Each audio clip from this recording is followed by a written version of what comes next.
perkuliahan minggu ke-13. Nah, mungkin saya agak sedikit mengulang untuk kelas TT5. Tapi ini saya buat rekamannya juga untuk kelas TT6 seperti itu.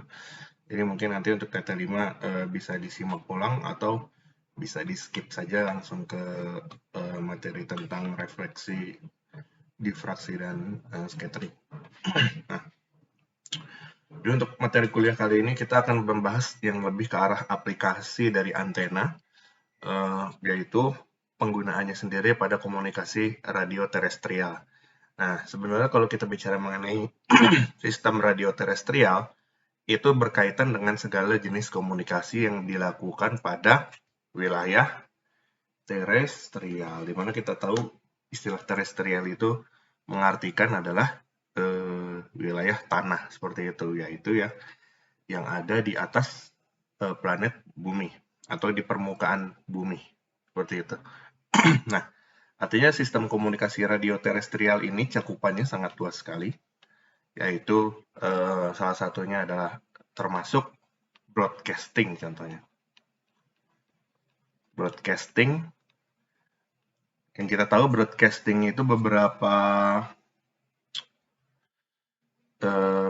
penyiaran yang terlibat itu contohnya adalah misalkan RCTI, Indosiar, seperti itu, TVRI. Nah, itu masuk semua ke dalam broadcasting.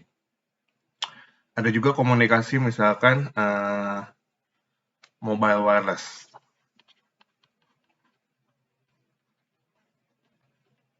Nah, mobile wireless contohnya adalah komunikasi di handphone kita, 4G, 5G, nah, terutama 5G ya. 5G kan hari Senin ini akan di-launching di Telius, di GSG, seperti itu. Nah, dan teknologi-teknologi lain, seperti WiFi misalkan, WiFi, terus apa lagi itu, banyak sekali ya, misalnya ya. Termasuk radio AM, radio FM, dan lain sebagainya, seperti itu. Nah, semua komunikasi wireless tersebut otomatis akan melibatkan antena karena kita menggunakan gelombang elektromagnetik sebagai medium transmisi sinyal informasinya, seperti itu. Nah, sebelum kita bahas mengenai lebih detail, pada dasarnya kalau kita bicara mengenai seluruhan teknologi ini, ada mata kuliah sendiri yang lebih detail untuk pembahasannya. Nah, jadi kita akan lebih fokus sebagai pengantarannya aja saat ini untuk komunikasi terestrial dengan menggunakan antena. Seperti itu. Nah, pertama kita bicara mengenai mekanisme propagasi gelombang radio. Nah, kita tahu komunikasi dengan menggunakan teknologi wireless itu melibatkan dua perangkat. Pertama yang kita sebut perangkat transmitter dan perangkat receiver. Nah, front end-nya istilahnya kita menggunakan istilah front end. Front itu depan, end itu ujung, berarti bagian ujung depannya itu dia melibatkan yang namanya antena kan. Perangkat itu ujungnya pasti memiliki antena kalau kita bicara mengenai komunikasi wireless. Jadi komunikasi wireless itu adalah melibatkan pada bagian depan antena dengan antena, seperti itu. Nah, komunikasi antar dua antena tersebut kan menggunakan teknologi wireless ya, seperti itu ya. Nah, komunikasi teknologi wireless di mana gelombang elektromagnetik itu merambat, itu kita sebut sebagai propagation channel atau kanal propagasi. Nah, definisi kanal propagasi ini mengartikan sebenarnya kalau di dalam komunikasi antara antena dengan antena itu terdapat suatu tempat di mana gelombang tersebut berpropagasi, seperti itu. Nah, sebagai engineer, kita bisa mengontrol bagian TX dan RX. Kenapa kita bisa mengontrol? Ya, kita bisa mengatur atau mengkonfigurasi keseluruhan sistem pada TX ataupun RX. Misalkan, kita mau meningkatkan gain antenanya, seperti itu. Modulasi apa yang mau kita gunakan, misalkan. Apakah BPSK, misalkan, QPSK, nah, seperti itu. Nah, itu bisa kita atur keseluruhannya. Nah, sehingga nanti kita bisa mengatur seberapa cepat komunikasi yang ingin kita lakukan, seperti itu, dan seberapa besar daya yang ingin diterima, seperti itu. Nah, termasuk konfigurasi-konfigurasi di dalamnya sebelum pada antena tersebut. Nah, contohnya di belakang antena ini kan ada banyak sekali sistem ya, misalkan amplifier, misalkan di sini. Jadi sebelum sinyal transmisikan, dia bisa masuk ke dalam amplifier, misalkan seperti itu. Lalu juga misalkan masuk ke dalam modulator untuk memodulasikan sinyal basebandnya, misalkan seperti itu. Nah, dan juga blok-blok lain yang berada sebelumnya di dalam antena, di belakang antenanya, seperti itu. Nah, kedua ranah ini, baik TX maupun RX, adalah ranah yang dapat kita kontrol, seperti itu, sebagai engineer. Nah, akan tetapi, setelah gelombang dipancarkan dari antena, sampai dengan dia sebelum tiba ke antena receiver, nah, kondisi propagation channel ini adalah kondisi yang kita tidak bisa kontrol, seperti itu. Nah, kenapa tidak bisa kita kontrol? Karena kita tidak tahu hal apa saja yang terjadi pada kanal propagasi, seperti itu. Nah, istilahnya kalau kita bilang wilayah tempat gelombang merambat itu kan akan sangat random, tergantung kontur planet buminya, tergantung lokasi di mana kita berkomunikasi, seperti itu. Contohnya, kalau kita berkomunikasi di wilayah Buah Batu, di wilayah Cikoneng ya, misalkan banyak sawahnya. Nah, kalau banyak sawah kan artinya kecil kemungkinan gelombang akan menabrak suatu objek tertentu atau obstacle tertentu ya istilahnya ya. Apalagi kalau kita buat tinggi towernya itu sangat tinggi, seperti itu. Nah, di sisi lain kalau kita bicara mengenai komunikasi di wilayah Bogor, Bandung saya kurang tahu ya. Kayaknya nggak ada ya. Di wilayah Jakarta misalkan. Jakarta kotanya, di wilayah Sudirman yang banyak gedung tinggi, misalkan SCBD. Nah, atau Gatot Subroto. Itu kan banyak sekali gedung-gedung tinggi yang panjangnya kira-kira 100 meter lah ya, seperti itu ya. Apalagi ada yang towernya Telkom itu yang tinggi sekali, yang yang paling tinggi itu. Nah, artinya apa? Mau kita buat tower setinggi apapun, nah, obstacle-nya itu akan berpengaruh seperti itu. Terutama kalau komunikasinya adalah terhadap manusia yang ada di bawah tanah, bukan di bawah tanah, yang ada di atas permukaan bumi. Kalau saya gambarkan seperti ini, misalkan ini gedung, lalu ini ada gedung, lalu ini ada saya berdiri di sini. Nah, komunikasi dengan misalkan mungkin antenanya bisa kita taruh di atas gedung seperti itu ya. Tapi komunikasinya itu kan nanti akan bernabrak suatu obstacle ini kan, gedung seperti itu kan. Nah, baru dia tiba ke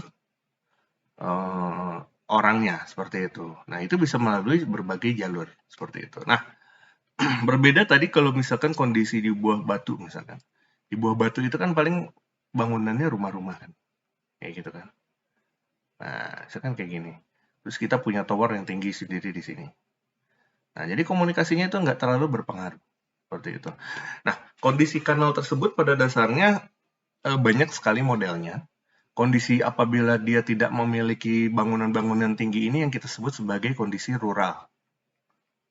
Seperti itu. Rural itu diidentikan dengan wilayah-wilayah yang tidak memiliki gedung-gedung pencakar langit.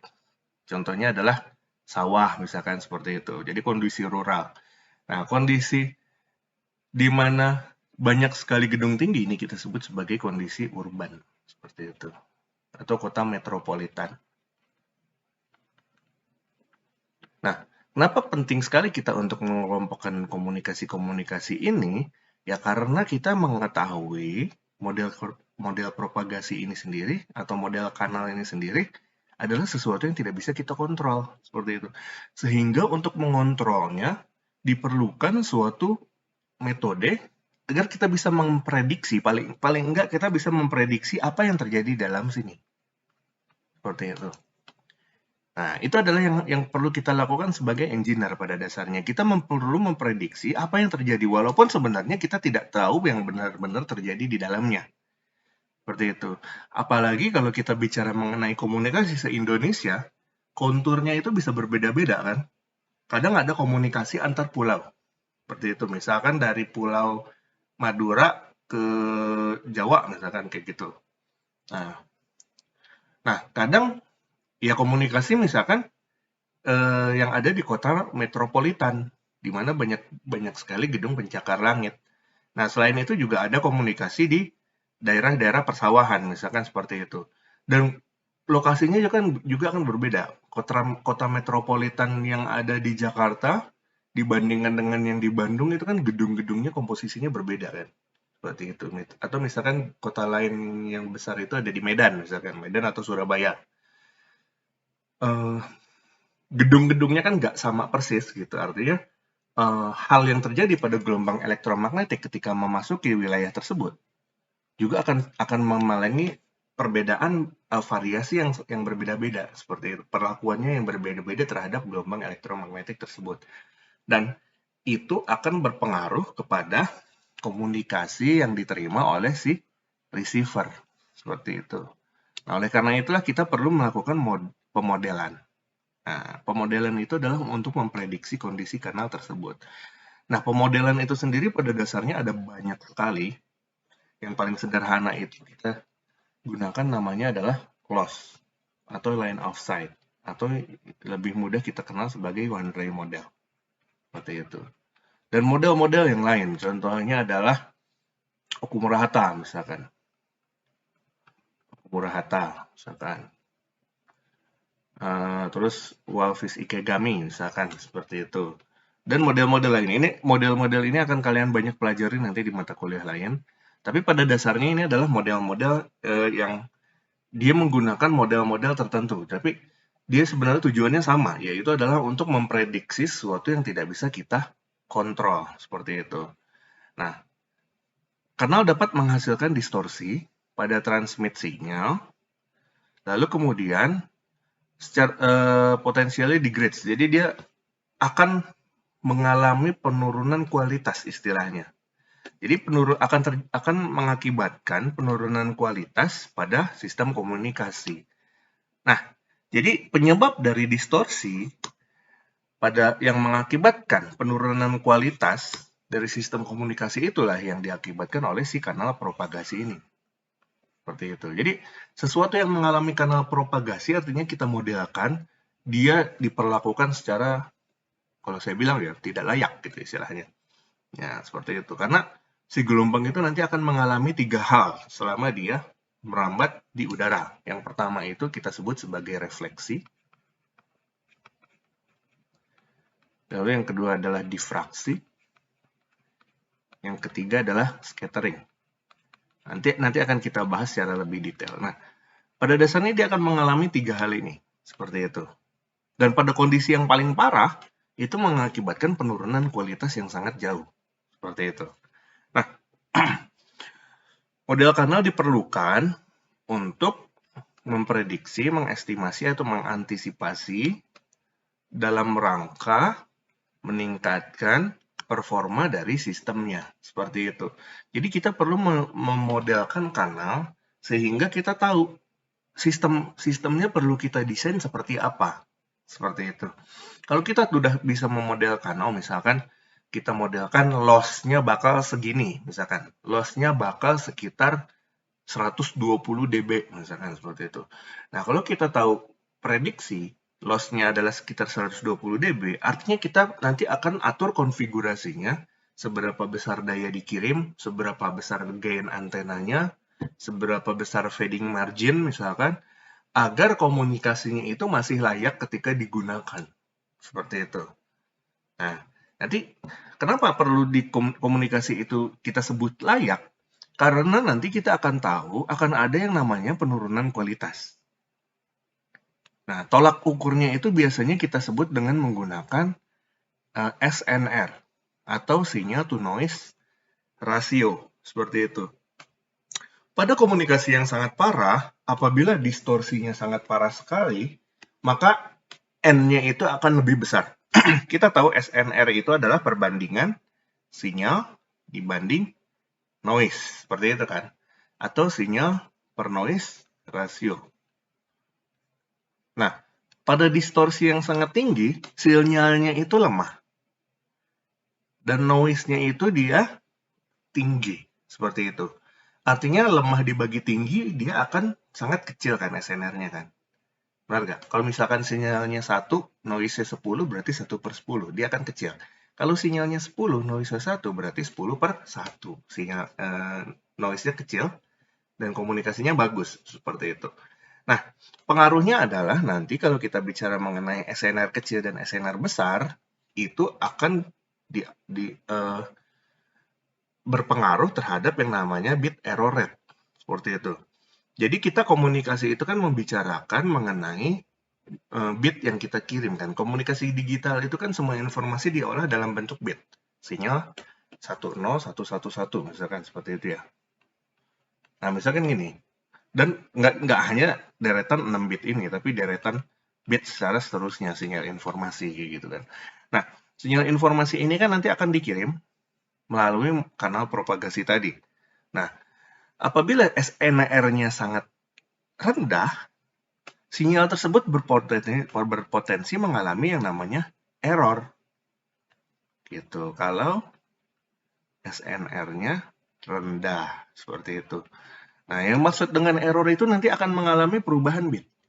Misalkan dia menjadi 1101, 01, seperti itu. Kan ada bit error pada bit kedua dan bit ketiga ya. Seperti itu ya. Kalau kita bandingkan dengan saat dia dikirim di sini, TX, dan saat dia diterima di sini, RX, ada mengalami bit error di sini, bit kedua dan bit 3. Nah, hal tersebut diakibatkan oleh SNR yang rendah. Dan kenapa SNR bisa rendah? Karena dipengaruhi oleh distorsi pada kanal propagasi. Seperti itu. Nah, terutama pada konteks-konteks di mana wilayahnya itu sangat tinggi sekali fading-nya. Nah, misalkan pada wilayah urban seperti itu atau metropolitan. Nah, nanti kita akan melihat pada dasarnya bit error rate dengan SNR itu akan berbanding terbalik. Untuk grafiknya akan seperti ini. Nah, bit error rate itu di sini nilai paling tingginya adalah sama dengan 1. Seperti itu. Ini adalah 1.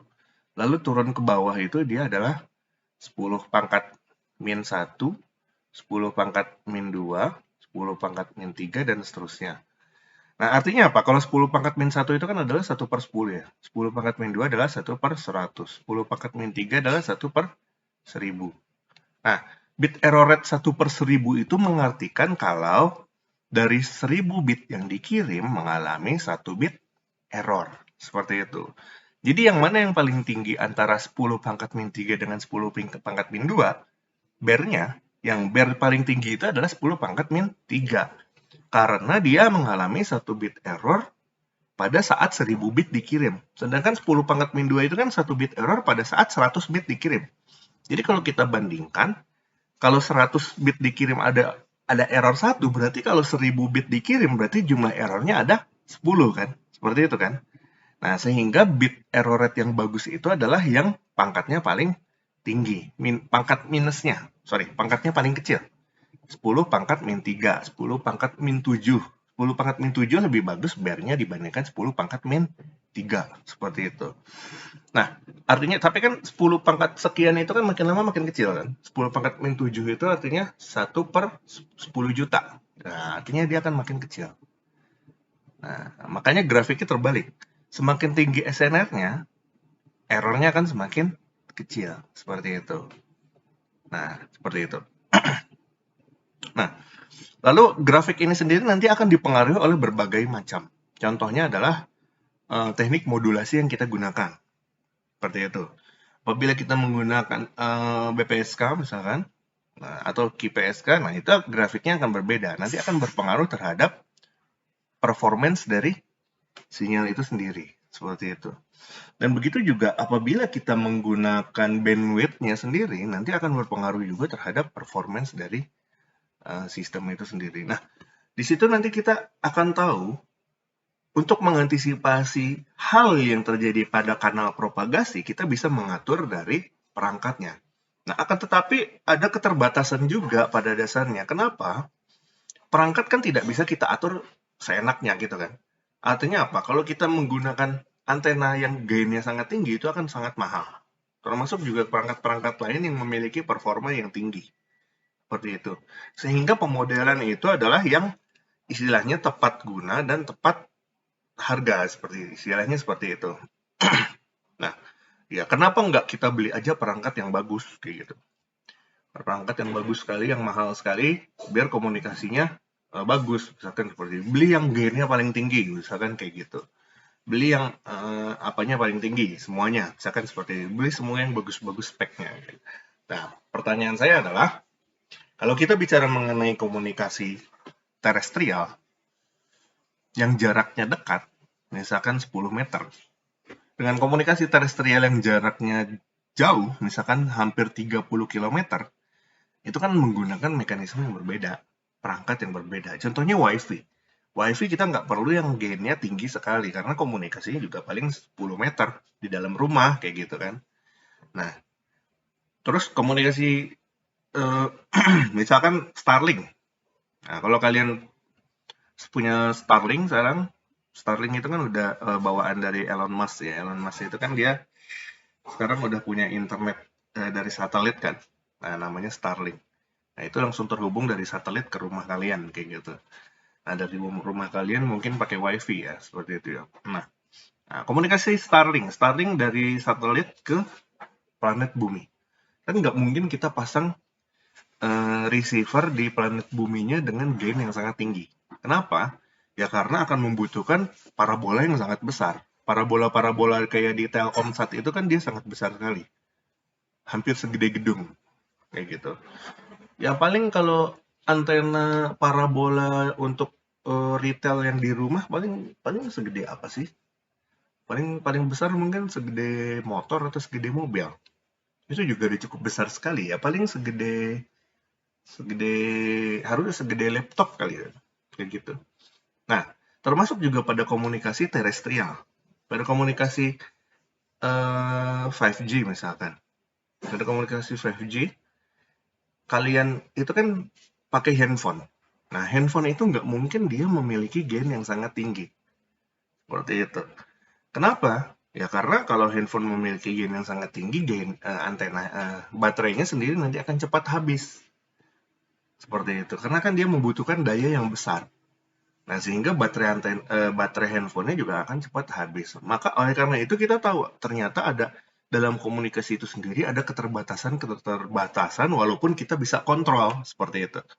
Walaupun kita bisa kontrol, tapi ada batasan-batasan tertentu pada saat kita melakukan konfigurasi TX dan RX. Oleh karena itu, memodelkan kanal propagasi itu penting ya. Jangan terlalu bagus juga, tetapi jangan sampai komunikasinya menurun kayak gitu. Dan jangan terlalu bagus juga dalam arti apa? Karena kita perlu mengoptimalkan misalkan dalam sisi RX, kebutuhannya itu apa, batasannya itu apa. Misalkan gainnya nggak bisa terlalu tinggi karena baterainya akan cepat habis.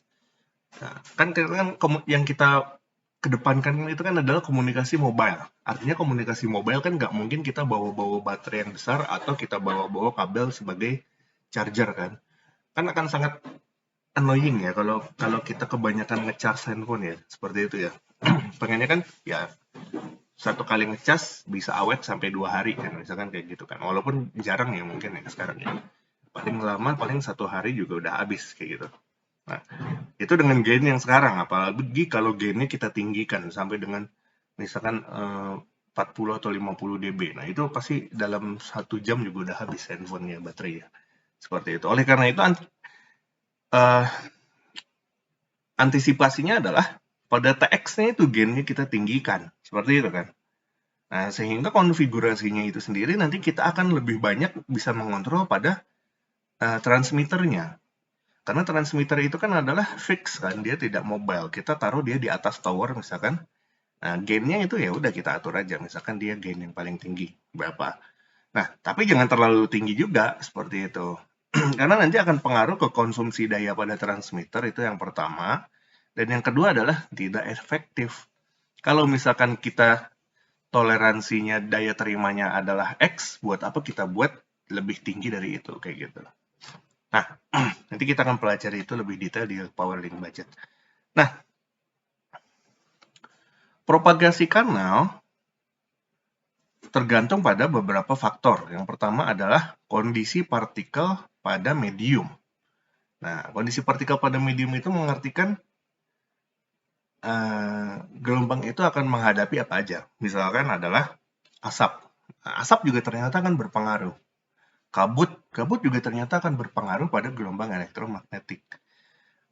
Partikel yang paling besar misalkan ya gedung pencakar langit juga itu kan isinya kan partikel-partikel, cuman dia komposisinya lebih padat seperti itu kan.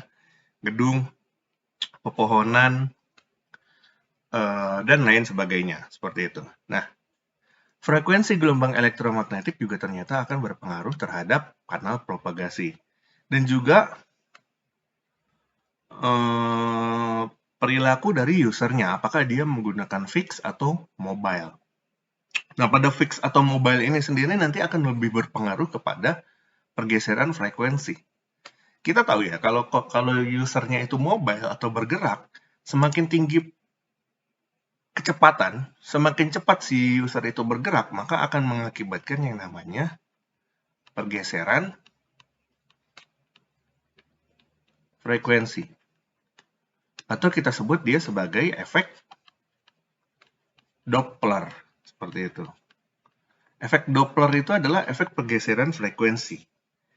Nah, itu yang diakibatkan oleh user yang bergerak. Kalau user yang fix kan gampang. Apalagi kalau kita bicara mengenai daya, ya nggak perlu kita terlalu khawatir dengan daya, karena dia pasti akan dicolok terus di kabel kan, misalkan di listrik seperti itu. Nah, jadi seperti itu. Jadi kanal propagasi itu dipengaruhi oleh 3 hal ini. Nah, ini adalah ilustrasi kanal propagasi. Yang pertama ini adalah ada beberapa model yang bisa kita lihat di sini, ada 5 model. Nah, yang komunikasi paling gampang itu kan adalah komunikasi satu ya. Pertama karena dia jaraknya dekat, dan yang kedua dia tidak ada yang namanya obstacle. Nah, ini adalah kondisi yang kita sebut sebagai direct wave propagation atau line of sight, seperti itu. Nah, model kanal line of sight ini sering disebut juga sebagai one ray model. Dan ini adalah model kanal yang paling sederhana kalau saya bilang. Kenapa? Karena dia hanya mengasumsikan satu gelombang saja yang berkomunikasi. Pada kondisi realitanya seperti apa? Pada kondisi realitanya, gelombang elektromagnetik itu merambat ke segala arah kan. Nah, kita kembali lagi ke Elmak ya. Dari sumber titik itu kan gelombang merambat ke segala arah. Seperti itu, dia tidak hanya ke satu arah saja. Ya, artinya apa? Yang diterima oleh receiver itu kan adalah akumulasi dari gelombang yang merambat dari segala arah kan. Seperti itu kan. Ya, dia adalah akumulasi. Nah, akan tetapi kita tetap membutuhkan line of sight model. Kenapa? Karena ini adalah model yang paling sederhana. Seperti itu. Ini adalah model fundamental istilahnya kalau saya bilang. Ya, seperti itu ya. Kalau kita belum hafal model fundamental ini yang paling mudah, pemodelan gelombang paling mudah, nah bagaimana kita bisa memprediksi pada kondisi yang lebih sulit seperti itu. Nah, oleh karena itu kita perlu memodelkan dalam kondisi yang paling sederhana, yaitu dengan menggunakan satu gelombang saja. Nah, pada model yang kedua, selain dari direct wave atau gelombang langsung, kita memodelkan juga ada gelombang lain yang dipantulkan. Nah, normal-normal saja karena gelombang merambat ke segala arah. Seperti itu. Artinya kita modelkan sekarang ada dua gelombang. Gelombang satu tadi yang langsung dan gelombang dua yang dipantulkan. Nah, model kanal ini disebut sebagai Plain Earth Propagation Model. Seperti itu. Jadi kita perlu memperhitungkan faktor gelombang yang dipantulkan di tanah selain gelombang yang langsung. Nah, sekarang udah kelihatan ya, model-model itu kan pertama dibuat dari yang paling sederhana dulu, yang paling ideal, gelombang langsung. Lalu model kedua kita tambahkan model gelombang yang dipantulkan. Nah, model ketiga kita tambahkan yang namanya difraksi dari pepohonan. Seperti itu. Nah, model ketiga ini kita sebut sebagai plan at propagation model with diffraction seperti itu, yaitu dengan difraksi pada obstacle seperti itu. Nah, setelah kita modelkan yang ketiga, kita modelkan yang lebih sulit, yang keempat. Yang keempat ini adalah knife edge diffraction model. Nah, knife edge diffraction model itu maksudnya adalah obstacle-nya itu dia memiliki ujung. Nah, sesuatu yang terkena bagian ujung gelombang, maka dia akan dibelokkan kan. Seperti itu kan. Bisa dibelokkan ke sini atau ke sini. Nah, itu makanya disebut sebagai knife edge karena dia kena ujungnya. Seperti itu, ujung dari obstacle. Nah, pada model kelima itu dia menggunakan beberapa obstacle. Nah, itu mengakibatkan yang namanya kita sebut sebagai multiple knife edge diffraction. Jadi udah kena dia dibelokkan dari sini, di sini dia dibelokkan juga kayak gitu. Artinya gelombang yang merambat yang tiba di receiver akan sangat lemah atau mengalami banyak sekali distorsi. Pertama dia kena obstacle pertama, lalu yang kedua dia kena obstacle yang kedua, seperti itu. Tapi tidak bisa memungkinkan juga ada gelombang yang langsung dari sini. Nah, lalu nanti dia tiba di sini. Akibatnya apa? Artinya kalau kita modelkan di sini ada dua gelombang ya, gelombang 1 dan gelombang 2. Pada model yang kedua juga sama, ada gelombang 1 dan gelombang 2. Nah, gelombang 1 dan gelombang 2 itu kan dia mengalami fase yang berbeda, waktu tiba yang berbeda, karena jarak tempuhnya juga berbeda. Akibatnya nanti di sisi receivernya nanti akan ada akumulasi. Yang saya maksud akumulasi itu sinyal yang dikirim itu misalkan 101 kayak gitu ya. Nah, dia kan akan ada dua gelombang ya. Gelombang pertama dia masuk 101, gelombang kedua dia masuk 101 juga. Tapi dengan waktu tiba yang berbeda. Seperti itu. Nah, kalau waktu tibanya berbeda, anggaplah kita geser ke sini. Dia tibanya 1 detik kemudian. Nah, nanti dua gelombang ini kan akan diakumulasi, artinya dia nanti akan terbaca menjadi 1111, kayak gitu kan? Benar nggak? Ini pada kondisi yang paling parah. Artinya apa? Artinya selisih waktu adalah sebesar satu time slot. Jadi kalau kita bicara mengenai 101 ini ada terdiri dari 3 time slot. Seperti itu. Nah, kenapa ada terdiri dari 3 time slot? Kita asumsikan 1 bit itu adalah 1 time slot. Yang pada kondisi sederhana ya, 1 bit dikirim dia adalah 1 time slot. Artinya 101 itu kan adalah 3 time slot ya. Time slot 1 dia ngirim 1, time slot 2 dia ngirim 0, time slot 3 dia ngirim 1. Seperti itu. Nah, pada kondisi komunikasi yang paling parah, gelombang yang kedua tiba pada time slot selanjutnya. Walaupun nggak selalu seperti itu. Mungkin dia tiba pada time slot setengah, misalkan seperti itu. Tapi anggaplah pada kondisi yang paling parah, dia tiba pada time slot selanjutnya. Jadi begitu gelombang yang pertama dia mengolah sudah di time slot kedua, gelombang yang kedua baru masuk. Nah, artinya dia nanti akan diakumulasi di sini. Dia di sini akan menjadi 1, lalu 0 tambah 1 akan menjadi 1, 1 tambah 0 menjadi 1, karena ini time slot yang kedua tiba di time slot yang ketiga di gelombang yang pertama, dan seterusnya. Artinya nanti sinyal yang diterima akan menjadi 1111. Seperti itu. Nah, pada kondisi sederhana ini aja kita bisa lihat. Dari sini terjadi error. Kenapa? Kita kirim 101 yang diterima 1111 kayak gitu. Nah, belum lagi kalau bitnya banyak. Akhirnya nanti akan ada akumulasi error di sini kan. Seperti itu. Di bit selanjutnya juga akan terjadi akumulasi error. Seperti itu. Nah, ada banyak sekali cara untuk mengantisipasi hal seperti ini. Hal seperti ini itu adalah hal yang lumrah terjadi pada dasarnya pada komunikasi wireless. Karena kembali lagi gelombang merambat ke segala arah. Berbeda kalau kita bicara mengenai guided channel atau kanal yang terguide. Contohnya adalah fiber optik. Fiber optik kan ya komunikasinya cuma lewat kabel satu itu aja. Ya udah semua gelombang terakumulasi di sini kayak gitu. Seperti itu. Dia terarah gitu. Kalau kita bicara mengenai wireless ya dia tidak terarah. Artinya kalau kita bicara mengenai jalan, nah istilahnya banyak jalan menuju Roma seperti itu. Nah, kalau kalian mau dari Dayakolot misalkan mau ke Dago misalkan, kan bisa lewat banyak jalur. Misalkan lewat jalan tol, misalkan lewat buah batu, terus keluar di Pasteur, misalkan kayak gitu kan. Atau misalkan kalian mau lewat Asia Afrika, misalkan, atau lewat lewat mana lah, lewat mana, misalkan. Nah, kan jalurnya ada banyak sekali. Mungkin kalian bisa coba simulasikan kayak gitu. Misalkan 5 orang kalian simulasikan pakai mobil yang sama, misalkan pakai mobil yang sama, lalu bensinnya diisi sama, misalkan 10 liter, misalkan seperti itu. Nah, dari situ coba yang satu lewat tol, yang satu lewat mana, yang satu lewat mana yang lebih jauh. Nah, nanti begitu tiba di Dago itu kan bensinnya akan habisnya berbeda-beda kan. Mungkin yang lewat tol karena dia lebih cepat, dia bensinnya lebih awet seperti itu. Misalkan lewat mana, misalkan lewat ujung Berung kan dia muter lagi. Nah, bensinnya udah mau habis, misalkan seperti itu. Nah, tapi konsekuensinya misalkan yang lewat tol dia harus bayar tol. Nah, artinya biayanya dia lebih tinggi. Nah, seperti itu. Nah, hal yang sama juga terjadi pada kanal propagasi. Seperti itu. Artinya apa? Gelombang merambat ke segala arah, dan dia tiba di receiver-nya juga.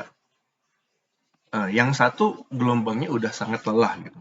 Gelombangnya udah sangat lemah sekali, dia sudah mengalami, dia istilahnya ditonjok habis-habisan oleh si kanal propagasi, misalkan seperti itu. Dia udah kena gedung, terus nabrak pohon, akhirnya udah bonyok lah, istilahnya seperti itu. Nah, dia tiba di receiver. Nah, ada yang masih segar, dia beruntung, dia tidak mengalami apa-apa. Oh, apaan katanya? Emang susah itu ceritanya kan kayak gitu. Nah, ternyata gelombang itu masih segar bugar. Nah, kalau kita akumulasi gelombang yang segar bugar dengan gelombang yang lelah tadi, akhirnya kan akan mengalami yang namanya proses random kan. Seperti itu kan. Yang satu gelombang yang sangat tinggi, yang satu sangat lemah. Nah, kalau kita yang satu udah lemah sekali, seperti itu. Artinya apa? Kalau kita akumulasi ketiga gelombang itu, yang awalnya bentuk gelombangnya adalah sinusoidal biasa, akhirnya proses akumulasi itu akan mengakibatkan yang namanya fading. Nah, fading itu seperti ini. Jadi bentuknya jadi nggak karuan, gitu. Karena dayanya sendiri adalah akumulasi dari semua daya yang diterima oleh si receiver. Nah, kalau di receiver tidak ada mekanisme untuk mengetahui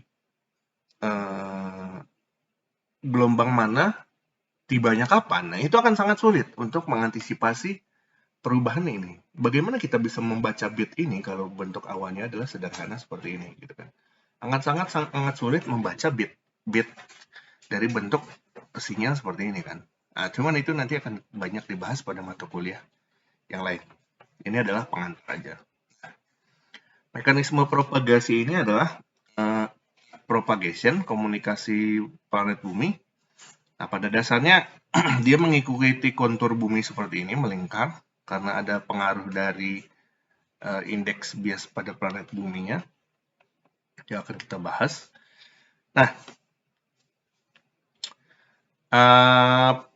contohnya adalah seperti ini. Komunikasi itu tidak hanya mengalami yang namanya direct wave, ada juga yang namanya reflected wave atau gelombang yang dipantulkan.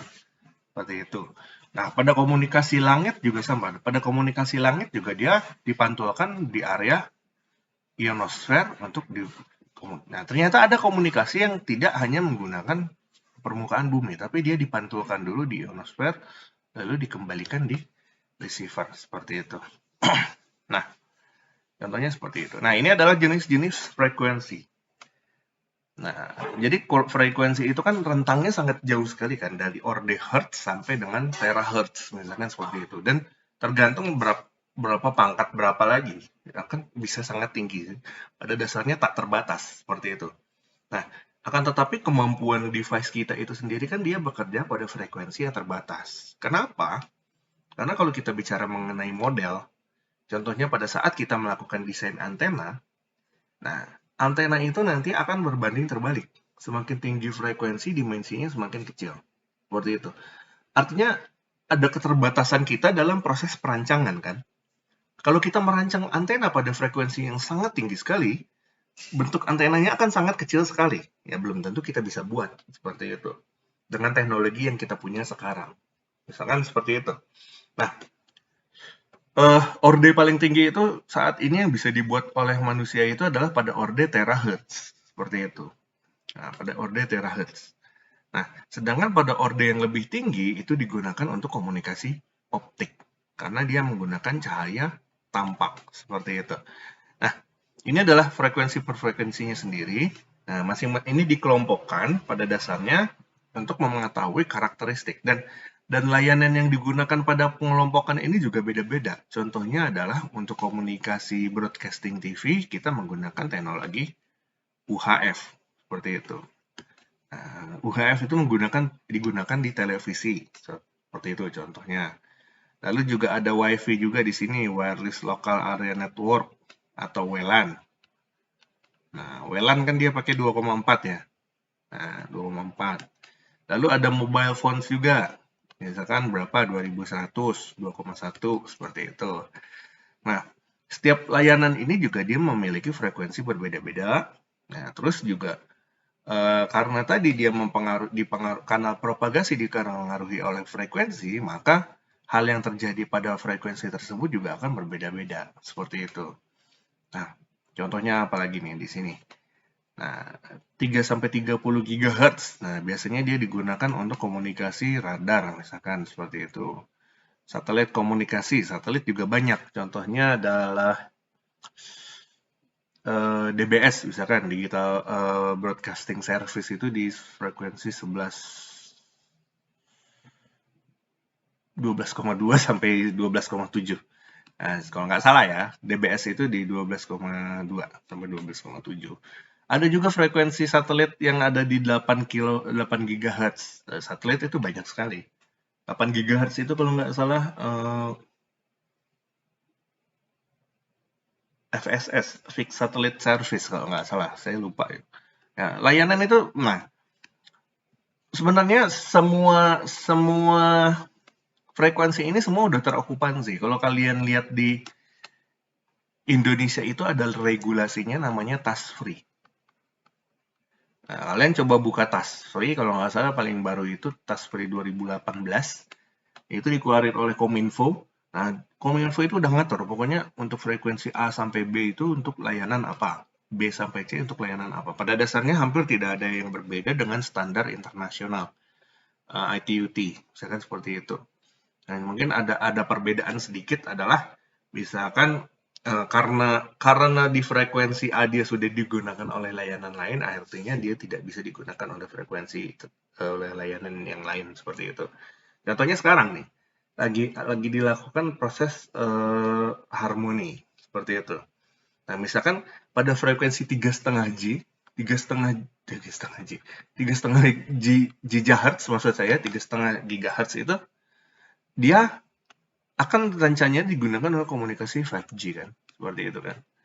Nah, 3,5 GHz ini akan dimasukkan frekuensi 5G. Ternyata dia saat ini digunakan oleh komunikasi satelit, seperti itu. Nah, sehingga perlu diatur ulang bagaimana dua layanan ini tidak bentrok nanti kan, seperti itu kan.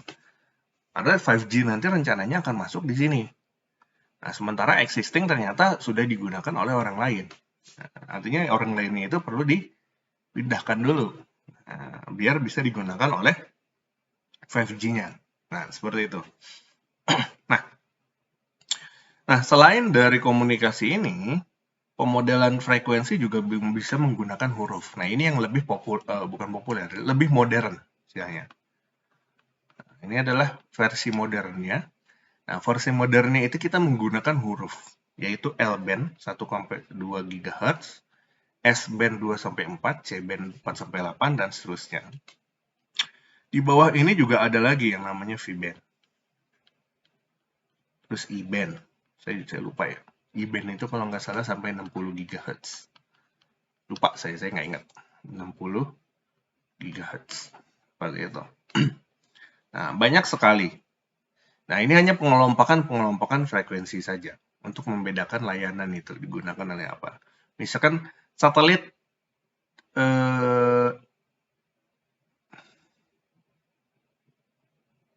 C-band, satelit X-band misalkan seperti itu. Nah, satelit X-band artinya satelit itu digunakan pada range ini 8-12. Seperti itu. Nah, terus aspek propagasi. Nah, pada saat gelombang elektromagnetik dipropagasikan, dia akan mengalami yang namanya refleksi, scattering, dan difraksi. Nah, refleksi itu sendiri nanti akan dipengaruhi oleh yang namanya atmosphere reflection from the ground surface, seperti itu, from the ground surface. Nah, ada juga nanti difraksi ini, refraksin ini akan mengakibatkan yang namanya pembelokan atau pembiasan gelombang elektromagnetik, seperti itu.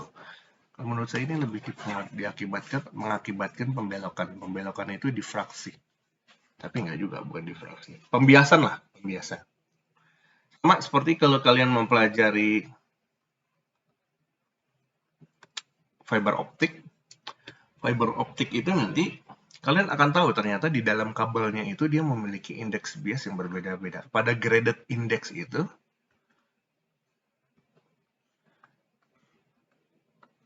kita modelkan suatu kanal, dia memiliki beberapa layer. Layer 1, layer 2, layer 3, layer 4, layer 5, seperti itu. Di mana layer tersebut, dia memiliki indeks bias yang berbeda-beda. N1, N2, N3, N4, N5. Nah, karena indeks biasnya berbeda-beda, maka gelombang, begitu dia menabrak batas antara dua layer, pilihannya adalah dua. Dia adalah dipatahkan, seperti itu. Hanya saja tergantung perbedaan antara N1 dengan N2, apakah dia dipatahkan ke atas atau dipatahkan ke bawah, seperti itu kan. Nah, ini adalah model dari atmosphere refraction index. Ternyata di atmosfer kita juga sama. Di atmosfer kita itu pada dasarnya seperti fiber optik yang berukuran sangat besar, seperti itu. Nah, hanya saja gelombangnya dia sangat kecil.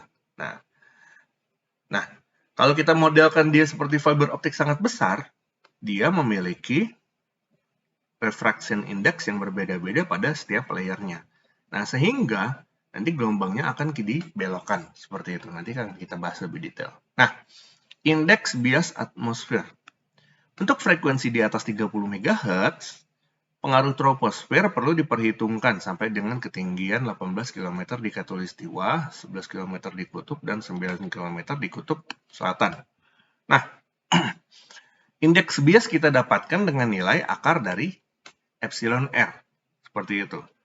Nah, pengaruh dari indeks bias itu apa sih? Nah, ternyata indeks bias itu nanti akan melengkungkan gelombang. Seperti itu. Nah, kalau kita lihat gambarnya, misalkan ini adalah permukaan bumi.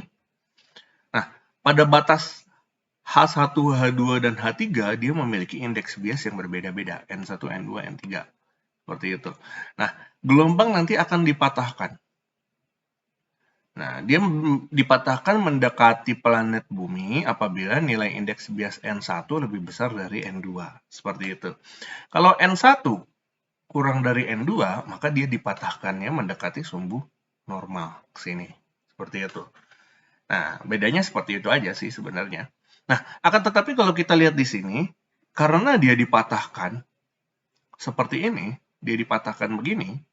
Nah, apabila kita melihat ketinggiannya itu tidak terlalu besar, H1, H2, H3 itu dengan nilai sangat kecil, artinya delta H di sini adalah delta H yang paling bawah adalah sama dengan ini sangat kecil sekali, seperti itu. Kalau delta H-nya sangat kecil, seakan-akan patahannya itu nggak terlihat. Jadi seakan-akan gelombangnya itu akan melengkung, seperti itu. Nah, seperti itu. Jadi dia terlihat berbelok, tapi sebenarnya dia terlihat melengkung, tapi sebenarnya dia dipengaruhi oleh indeks bias yang berbeda-beda. Sehingga akan mengakibatkan gelombang membelok. Nah, tapi karena belokannya itu kecil-kecil, jadi seakan-akan dia kelihatannya melengkung. Seperti itu. Nah, itu terjadi apabila nilai delta H-nya mendekati 0. Seperti itu. Maka lengkungannya akan bersifat kontinu. Yaitu dia seperti seakan-akan melengkungnya seperti lingkaran. Seperti itu. Karena jarak patahannya ini sangat kecil sekali sehingga terlihat seperti smooth atau mulus. Seperti itu. Nah, jika N menurun dengan bertambah tinggi, lintasan gelombang elektromagnetik melengkung mendekati bumi. Jika N bertambah, lintasan gelombang elektromagnetik melengkung menjauhi bumi. Jadi kalau dia N-nya N2 lebih besar dari N1, maka dia akan melengkungnya ke atas. Seperti itu. Tapi kalau N1 lebih besar dari N2, maka dia melengkungnya mendekati ke bawah. Seperti itu ya. Jika N tetap, maka gelombang elektromagnetik lurus. Ya, itu normal-normal aja kalau dia lurus. Berarti dia indeks biasnya tidak berubah. Sama seperti kalau di kolam renang. Kalau kalian di kolam renang itu kan kelihatan badan kalian jadi patah-patah gitu kan.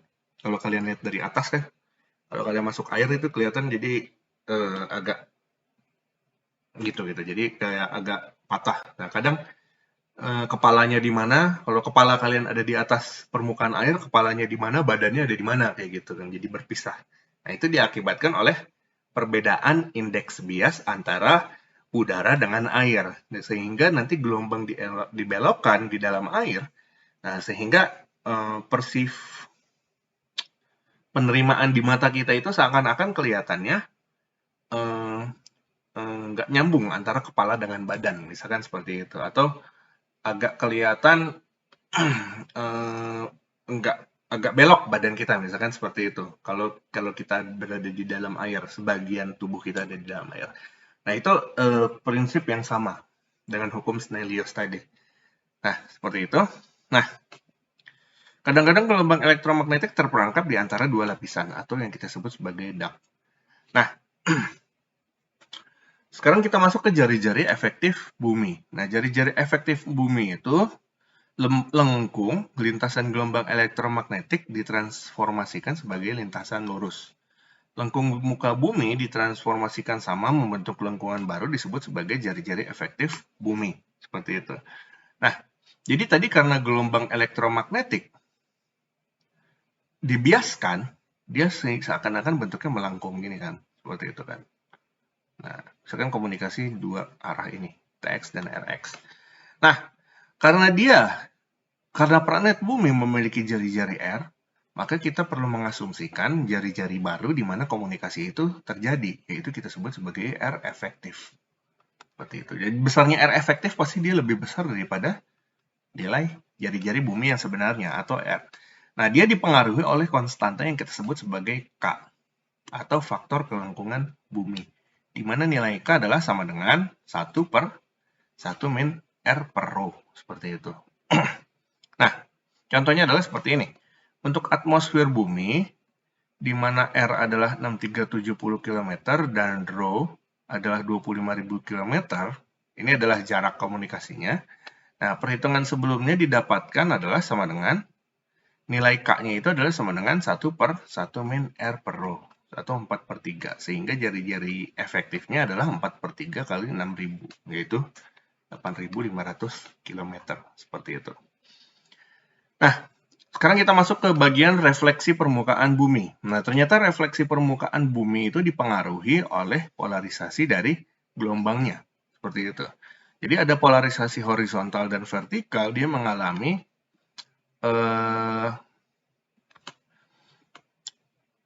koefisien refleksi yang berbeda-beda. Ini sama seperti koefisien pantul yang ada di antena. Seperti itu. Nah, di mana nilai koefisien pantulnya dia tergantung dari sudut datangnya, seperti itu. Nah, selain itu juga pada tinggi menara, apabila dia komunikasi tinggi menaranya sendiri jauh lebih rendah dari jarak komunikasinya, maka bisa kita anggap koefisien pantulnya itu bernilai 1. Jadi koefisien pantul bernilai 1 itu artinya sebenarnya gelombang yang dikirim secara langsung adalah gelombang yang dipantulkan juga. Kenapa? Karena jarak komunikasinya dengan ketinggian antenanya itu berbanding jauh sekali, seperti itu.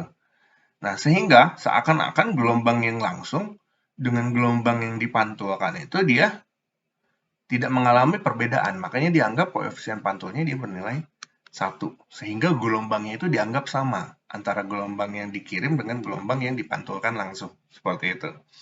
Untuk suatu kondisi di mana sudut theta untuk koefisien pantul minimum disebut sebagai sudut Brewster. Seperti itu ya. Nah, sekarang redaman bumi datar.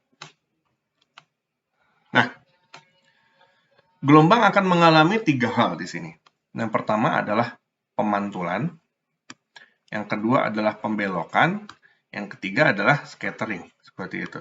Nah, pembelokan pertama ini terjadi apabila, pertama dari pemantulan dulu ya. Pemantulan yang pertama ini pemantulan terjadi apabila gelombang menabrak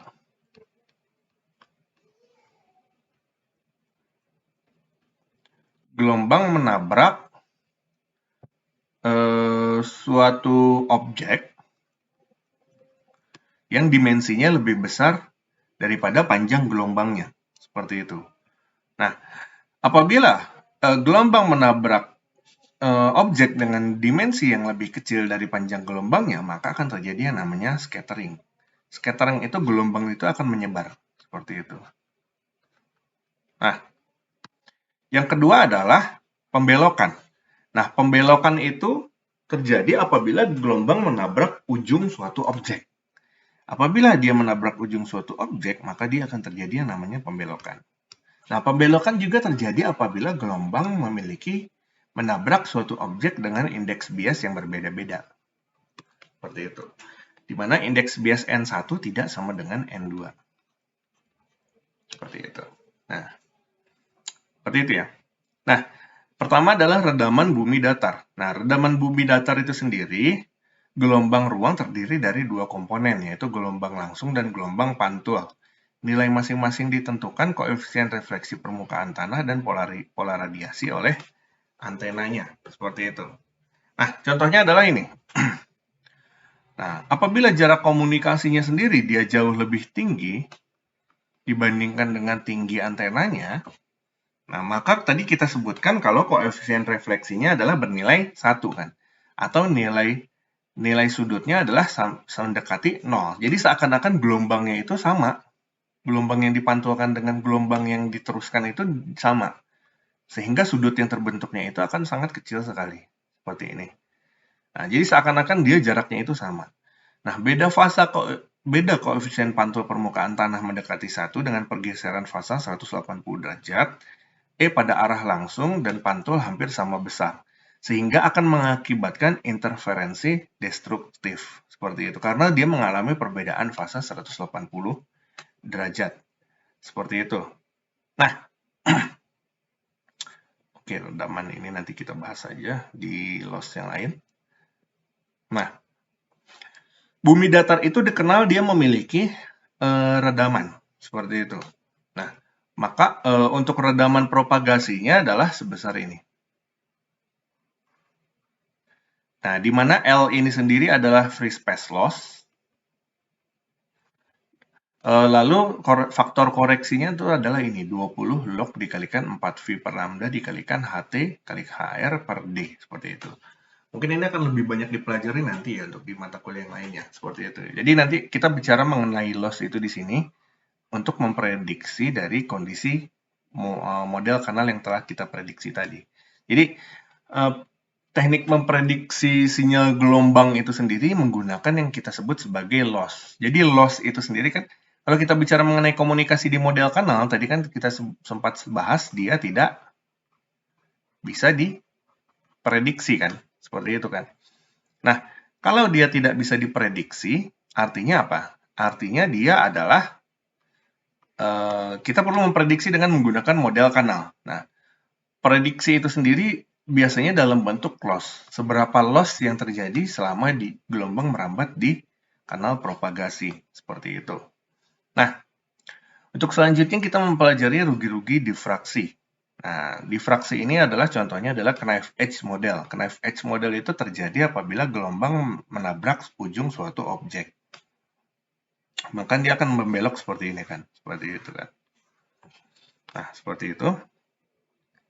Nah, difraksi knife edge model itu terjadi apabila obstacle-nya memiliki ujung. Contohnya adalah pegunungan. Seperti itu. Nah, yang ketiga itu sendiri adalah scattering atau hamburan. Nah, scattering itu terjadi apabila gelombang menabrak suatu objek dengan dimensi yang nilainya di bawah dari panjang gelombang gelombang seperti itu. Nah, apabila dia menabrak suatu dimensi yang panjang dimensinya lebih kecil daripada panjang gelombang, maka akan terjadi yang namanya scattering. Nah, contohnya adalah yang dimensinya lebih kecil itu adalah kabut. Nah, partikel-partikel itu kan dimensinya kecil sekali kan, kabut itu kan. Nah, sehingga gelombang kalau menabrak kabut, dia akan tersebar. Nah, contohnya lain adalah foliage. Foliage itu apa ya? Dedaunan. Nah, dedaunan itu kan pepohonan itu kan dia daun-daunnya itu kan dia kecil-kecil sekali. Nah, sementara gelombang memiliki panjang gelombang, asumsinya dia lebih besar daripada daun, seperti itu. Nah, maka akan terjadi yang namanya proses scattering atau hamburan. Nah, hamburan itu kan bersifat apa ya? Sporadis istilahnya kan. Artinya udah di sini dia merambat ke segala arah. Di sini juga dia disebar lagi kayak gitu. Akhirnya di sini apa? Akumulasi gelombangnya itu akan sangat banyak sekali kan, seperti itu kan. Nah, sehingga akan mengakibatkan fluktuasi daya seperti itu nanti di sisi penerima. Nah, seperti itu. Nah, ada juga istilah yang disebut sebagai troposcatter. Nah, lapisan troposfer membentuk gumpalan-gumpalan gas dengan diameter or DCM sampai dengan 150 meter. Gumpalan tersebut memiliki indeks bias berbeda-beda dan bergerak acak. Nah, sehingga dia berpengaruh pada frekuensi tinggi 300 sampai 30.000 MHz. Apa saya? Ya. 300 sampai 30 MHz, lalu ketinggian 18 km dan juga jangkauan 200 sampai 800 km. Serta dia memiliki fading yang sangat besar seperti itu. Nah, ini yang paling penting. Nah, kita akan mempelajari mengenai Fresnel zone. Nah, Fresnel zone itu sendiri dikenal. Nah, pertama itu mula-mula difraksi Fresnel itu menjelaskan difraksi cahaya melalui suatu celah, kemudian berkembang untuk elektromagnetik dan suara. Nah, Fresnel zone itu memanfaatkan prinsip Huygens, artinya setiap titik yang dilalui gelombang dapat dianggap sebagai sumber titik yang memancarkan gelombang, seperti itu. Nah, jadi kalau kita memodelkan suatu Fresnel zone, misalkan kita memiliki suatu sistem seperti ini, Tx dan Rx. Nah, pertama kita tarik garis lurus antara Tx dengan Rx secara horizontal, seperti ini. Nah, Fresnel zone itu akan membagi komunikasi dengan menarik jari-jari tertentu dari garis horizontal tersebut. Nah, Fresnel zone itu memiliki beberapa lapis. Lapis pertama, lalu ada lapis kedua. Saya kasih warna yang berbeda aja kali ya. Lapis kedua, di sini. Lalu ada lapis ketiga lagi, misalkan yang berwarna merah.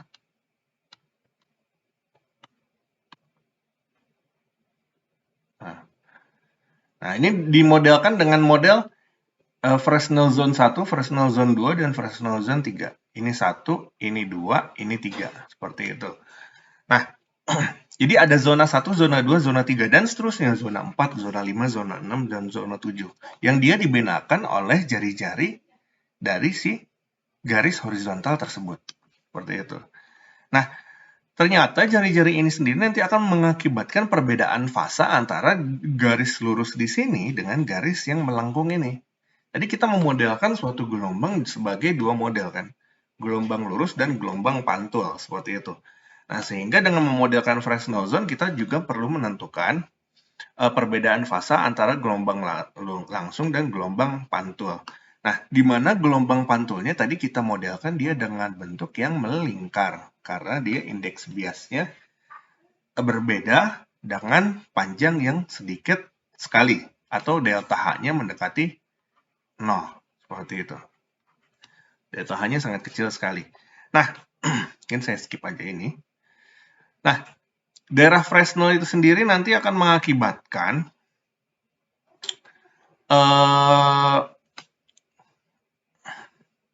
tadi sempat kita bahas ya, daerah Fresnel itu kan terdiri dari beberapa zone ya, seperti itu ya.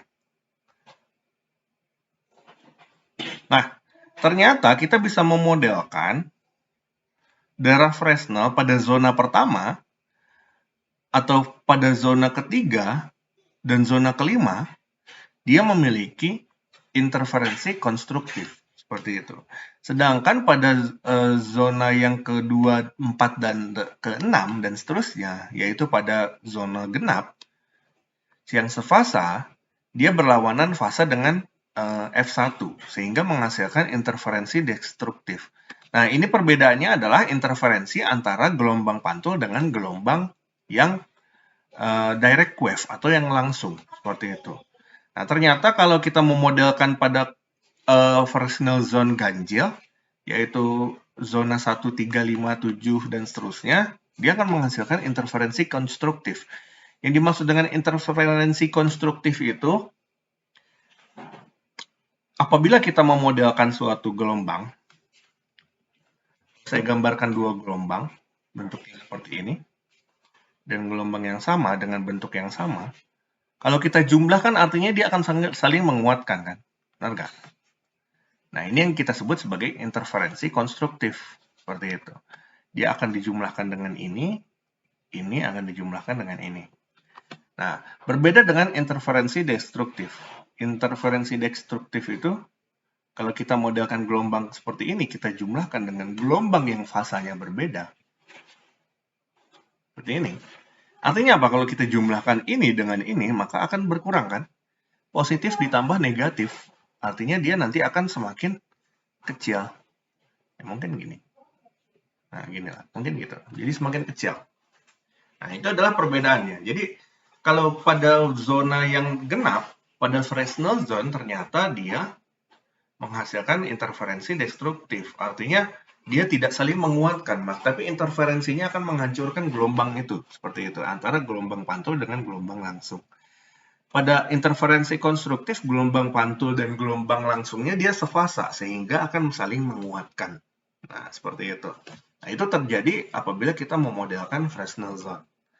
Nah, daerah Fresnel itu sendiri nilainya adalah sama dengan R1 sama dengan 17,3 dikalikan akar D1-D2 per df GHz, di mana D1, D2, dan D adalah jarak dalam kilometer, di mana D1 itu adalah jarak dari sini, dari suatu titik di tengah-tengah antara TX dan RX, kita ambil D1 dan D2 itu adalah, dan ini adalah komunikasi D. Seperti itu. Jadi, D adalah sama dengan D1 tambah D2. Seperti itu. Nah, ini terjadi pada Fresnel zone yang pertama, atau R1, di mana nilai R1 adalah sama dengan 17,3 kali akar D1 D2 per D dikalikan F dalam GHz. Nah, ternyata kita tahu, pada jari-jari R1, pada jari-jari Fresnel R1, pada komunikasi dengan jarak D ini, terjadi yang namanya interferensi konstruktif. Seperti itu, yaitu pada zona yang ganjil. Dan dia akan saling menguatkan gelombangnya. Seperti itu. Nah, Fresnel zone sendiri perlu juga yang dilakukan namanya koreksi ketinggian. Pertama, karena kontur planet bumi juga naik turun, tidak fix. Seperti itu. Nah, di mana koreksi ketinggiannya dia adalah sama dengan ini. 0,079 kali D1 kali D2 dibagi dengan K, seperti itu, di mana K-nya itu adalah koefisiennya dari Fresnel zone-nya, seperti itu. Nah, koreksi ketinggian ini sendiri pada lubang dengan jari-jari 0,6 jari-jari Fresnel, maka kuat medan penerimaan sama dengan kuat medan penerimaan jika tanpa layar. Nah, didefinisikanlah yang namanya clearance factor, yaitu clearance dibagi first Fresnel radius. Nah, redaman lintasan path loss dianggap seolah adalah redaman ruang bebas atau free space loss, jika clearance faktornya bernilai 0,6. Nah, ini adalah free space loss yang sering digunakan untuk komunikasi model kanal propagasi. Nah, Bedanya aja di sini adalah kalau 32,5 dia menggunakan frekuensi megahertz, kalau 692,45 dia menggunakan frekuensi gigahertz. Karena kalau frekuensi itu kan dia adalah sama dengan frekuensi megahertz itu kan adalah sama dengan frekuensi gigahertz itu kan adalah sama dengan frekuensi megahertz dikalikan dengan 10 pangkat 3 ya, seperti itu ya. Jadi 10 pangkat 3 kalau kita logkan jadi 30.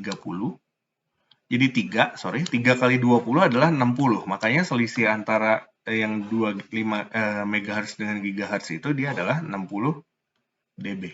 Seperti itu. Nah, dari sini.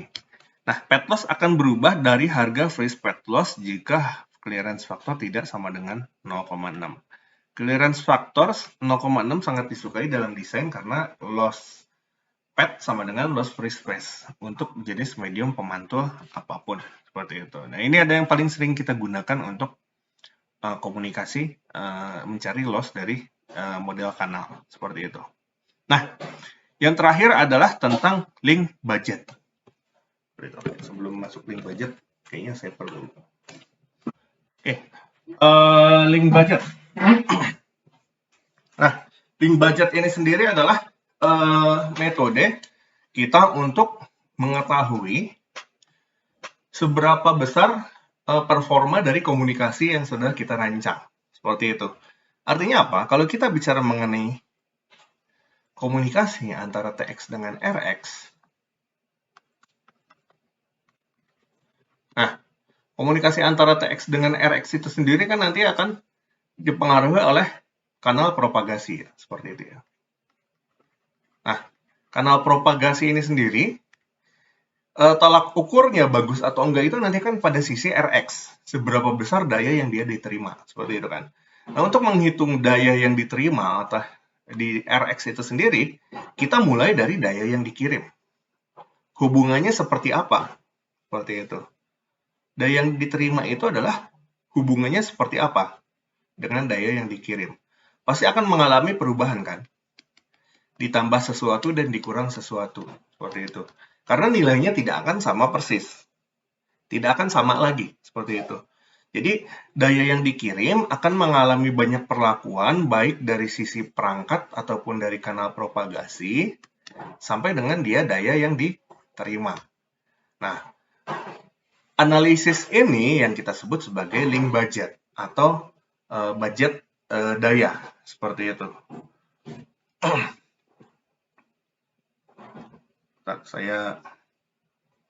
Saya ngabarin TT05 dulu ya kalau hari ini nggak keras.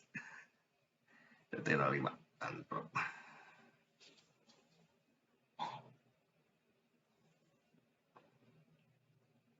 Soalnya saya ada rapat jam 8:30 kayaknya.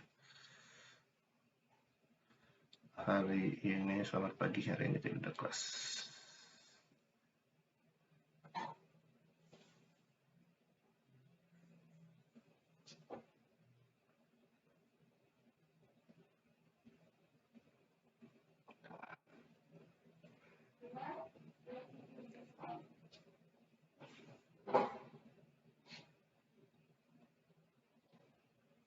Perkuliahan.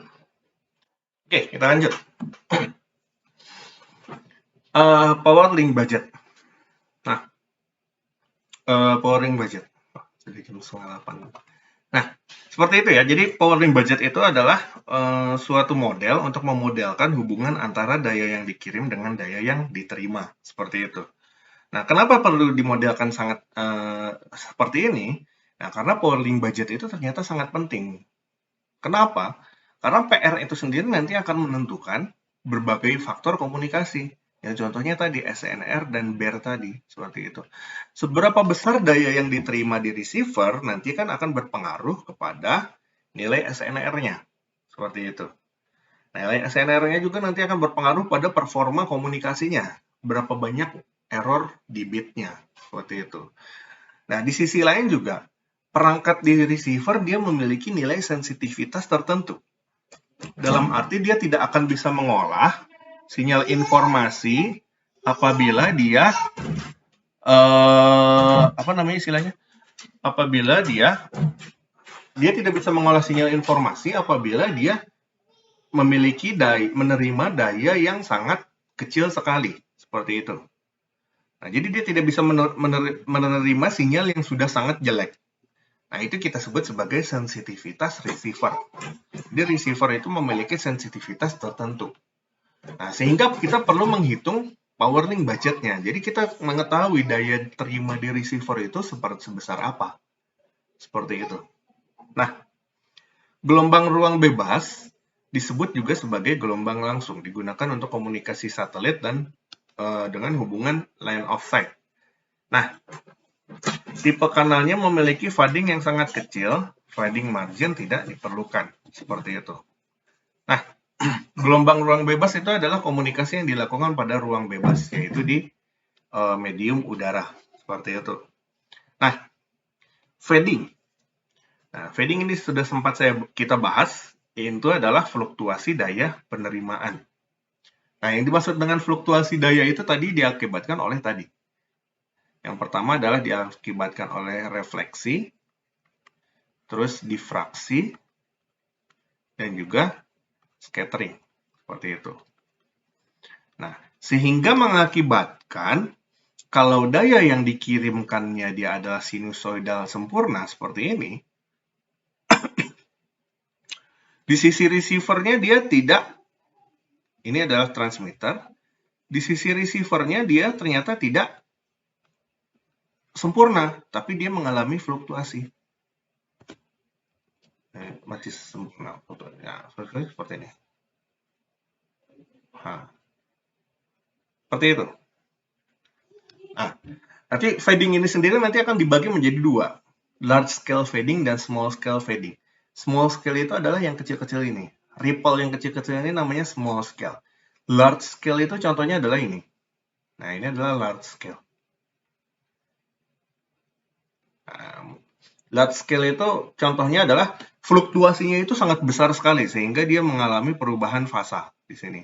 Kalau small scale itu dia ripple-ripple yang kecil ini nih. Yang harusnya bentuknya smooth, dia bentuknya jadi gini. Nah, kalau bentuknya smooth dia jadi gini, ini namanya small scale fading. Nah, large scale itu kalau dia fasanya udah berubah. Misalkan di sini dia jadi turun gini. Nah, ini adalah large scale. Jadi fading itu adalah kombinasi antara large scale dengan small scale. Nah, kalian akan banyak mempelajari itu di mata kuliah lain.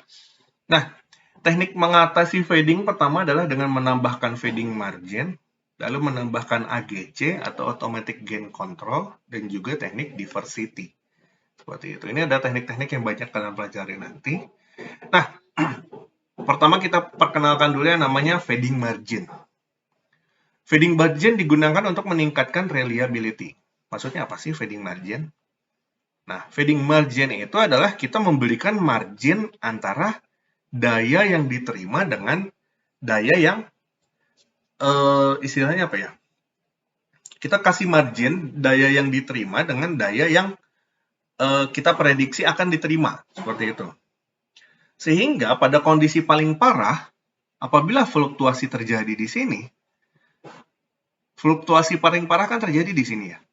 Nah, fluktuasi paling parah yang terjadi itu masih berada di atas batas sensitivitas penerima. Nah, kalau dia nggak dikasih fading margin, kan daya penerimaan itu kan bersifat fluktuatif ya istilahnya kan. Fluktuatif kan, naik turun kan, seperti itu kan. Nah, apabila kita konfigurasinya ngepas, ada kemungkinan terjadi fluktuasi daya di mana daya yang berfluktuasi itu berada di bawah daya yang mampu diterima oleh receiver. Tadi sempat saya singgung, kalau daya yang diterima oleh receiver sudah sangat jelek sekali, si receiver nggak mau nerima. Seperti itu. Artinya apa? Sistemnya terjadi down. Nah, jadi misalkan saya punya perangkat, basicnya kan ada spesifikasinya kan. Sensitivitas maksimum adalah minus 120 dBm, misalkan seperti itu. Nah, artinya apa? Semua daya yang diterima di bawah 120 dBm, misalkan 140, 150, minus 140, minus 150, itu tidak akan diolah atau dibuang. Seperti itu oleh si sistem. Nah, itu kenapa penting untuk mengatur sensitivitas daya seperti itu? Ya karena kalau untuk daya yang di bawah itu artinya komunikasinya sudah sangat jelek sekali, seperti itu. Percuma diolah, toh hasilnya juga adalah kresek-kresek gitu istilahnya seperti itu. Nah, sensitivitas daya itu sering digunakan oleh spesifikasi perangkat ya. Contohnya pada komunikasi fiber optik. Misalkan kalau kalian kerja di Telkom itu nanti kalian akan tahu fiber optik misalkan IndiHome. Kalau kalian punya alat pembaca fiber optik itu, kalian colok ke kabel fiber optik kalian itu nanti akan ada nilainya. Misalkan minus berapa dBm. Nah, di Telkom itu sendiri daya terima paling jelek itu sensitivitasnya itu adalah sekitar minus 27 dBm. Seperti itu. Sebuah daya yang berada di bawah minus 27 itu akan men-trigger alarm yang ada di Telkom. Artinya link antara komunikasi dari pusatnya sampai ke pelanggannya itu ada terjadi sesuatu sehingga mengakibatkan daya terimanya jelek sekali di bawah minus 27 seperti itu. Hal yang sama juga terjadi pada komunikasi wireless seperti itu. Kalau nggak salah sensitivitas daya untuk wireless itu di sekitar minus 80 seperti itu. Jadi untuk komunikasi yang berada di bawah minus 80 itu akan men-trigger alarm. Nah, bagaimana kita bisa tahu alarm tertrigger? Nah, nanti kalian akan banyak belajar nanti di dalam sinyal informasi itu sendiri ada banyak sekali informasi yang dikirim, termasuk kondisi kanal yang terjadi, berapa daya yang diterima. Nah, itu ada proses feedback yang dikirim ke transmitternya lagi. Nah, kondisi kanal itu sendiri nanti akan dibaca seberapa parah kondisi kanal itu terjadi, seperti itu. Nah, hal yang sama di sini juga terjadi. Kenapa? Kalau kita tidak menambahkan fading margin, ini adalah fading margin ya. Ini adalah fading margin. Nah, kalau kita nggak menambahkan fading margin, pada konteks-konteks di sini, yang saya lingkari bulat, daya diterimanya berada di bawah sensitivitas receiver. Artinya dia akan mengakibatkan sistem tidak terbaca. Nah, kalau kita tambahkan fading margin sekian, artinya kan dia semua nilai fluktuasinya ada di atas sensitivitas receiver kan. Seperti itu kan. Sehingga itu akan mengakibatkan si sistemnya akan on terus. Ibaratnya seperti itu. Nah, sistem on terus itulah nanti yang mengakibatkan perbedaan reliabilitas atau reliability. Reliability itu terbaca berdasarkan seberapa lama sistem on terus. Jadi, kalau kita bicara mengenai reliability 100% itu artinya sistem akan terus on selama 24 jam selama 1 tahun. Seperti itu. Reliability 90% artinya selama 24 jam sehari, 365 hari, itu total berapa jam tuh? Saya nggak ngitung ya. Ada 10% waktu dia down.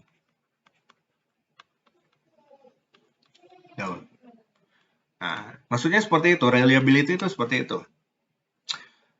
10% itu kelihatan banyak kan sebenarnya kan. Apalagi kalau kita bicara mengenai sistem online, misalkan IndiHome. Kalau kalian lagi belajar terus tiba-tiba wifi-nya mati, kan?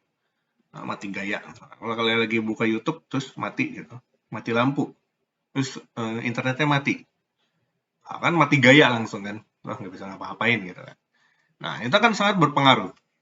Reliability ini nanti akan berpengaruh pada kepuasan pelanggan. Seperti itu. Oleh karena itu penentuan fading margin itu penting.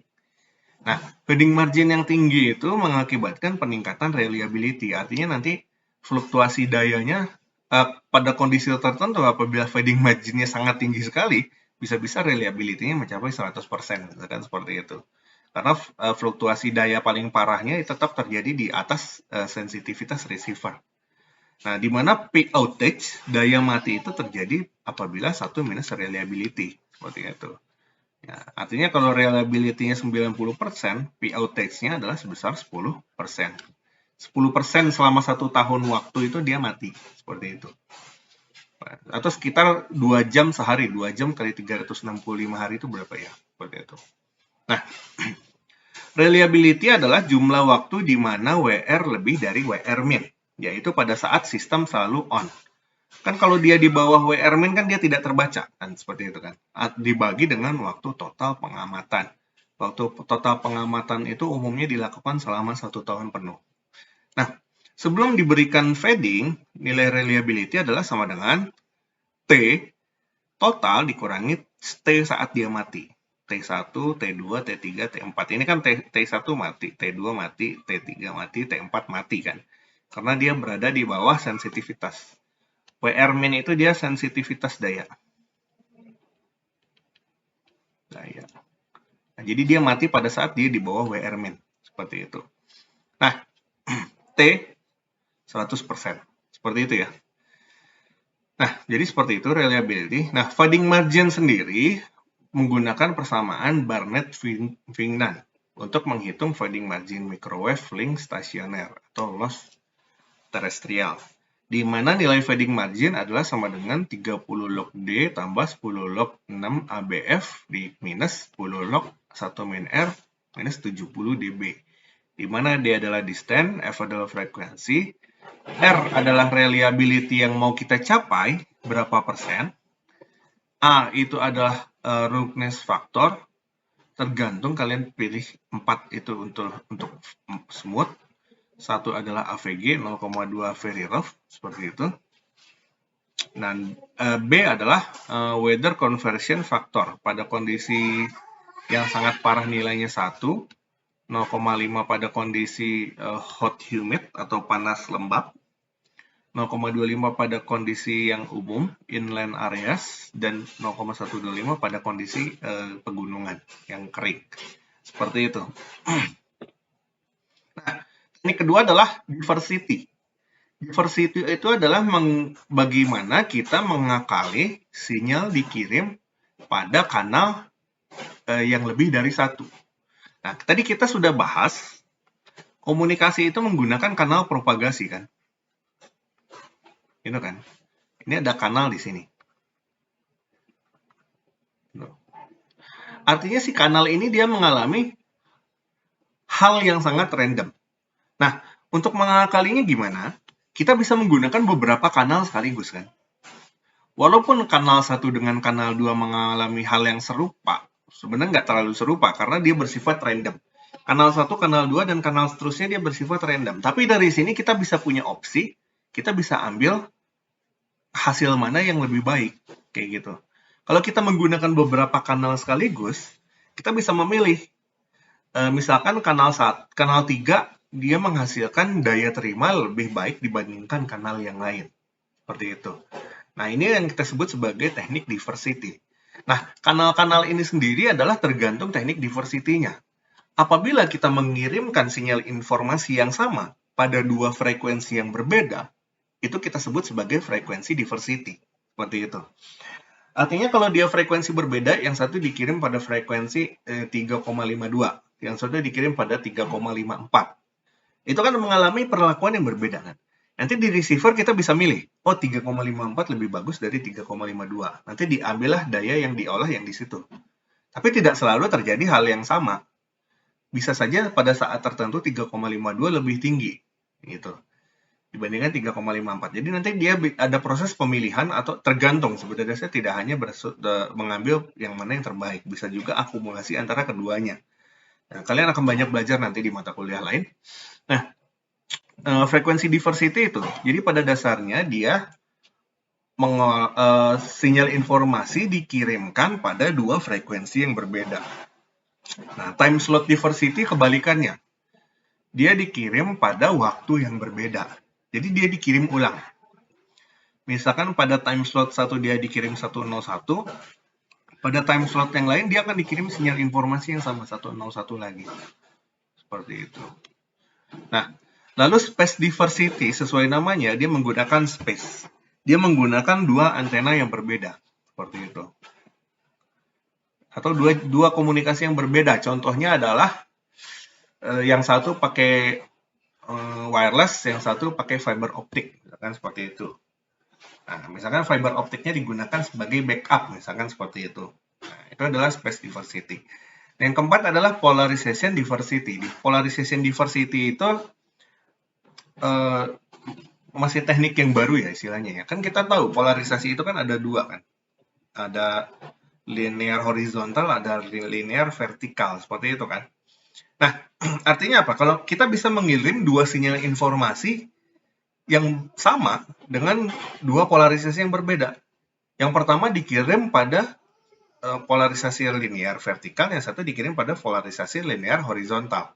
Di mana kita tahu dua polarisasi kan tidak akan saling menginterferensi kan. Yang linear horizontal dengan yang vertikal tidak akan saling menginterferensi, walaupun dia frekuensinya sama.